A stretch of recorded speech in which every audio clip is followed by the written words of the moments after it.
Salut, c'est Trado. Voilà mon commentaire pour l'or, séance de vendredi 11 décembre.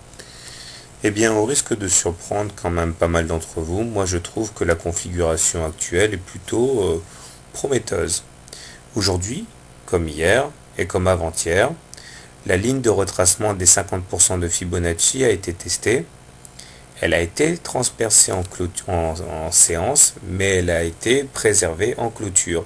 Une fois de plus, on voit ces mèches basses caractéristiques d'un ramassage se former sur les 3 dernières bougies.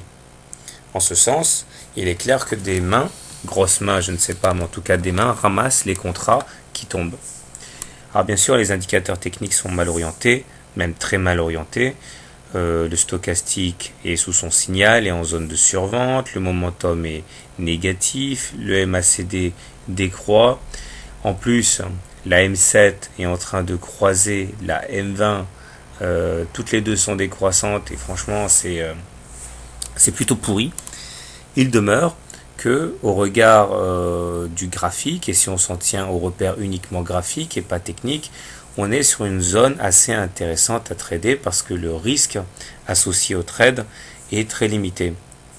Alors, en l'occurrence, comment trader l'indice, comment trader le gold demain? Alors, si vous êtes plutôt un trader technique, eh bien, je pense que le mieux à faire est de shorter le gold. En fait, essayer de s'appuyer sur un throwback sur la M7, voire sur la M20, pour shorter et espérer atteindre le précédent support à 1100.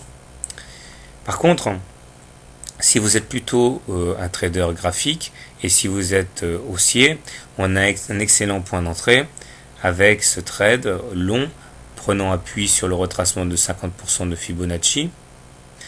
J'ai tracé une petite fourchette d'Andrews noire hypothétique qui pourrait servir de guide en cas de rebond de l'or. Alors, comme vous le sentez, personnellement, je pense que je vais opter pour le trade des impulsions haussières. Non pas parce que je sais où va aller l'or, j'en sais absolument rien, mais par contre, ce que je sais, c'est que le ratio gain-risque penche clairement en faveur de cette option-là. Voilà, bonne soirée et bon trade, à demain.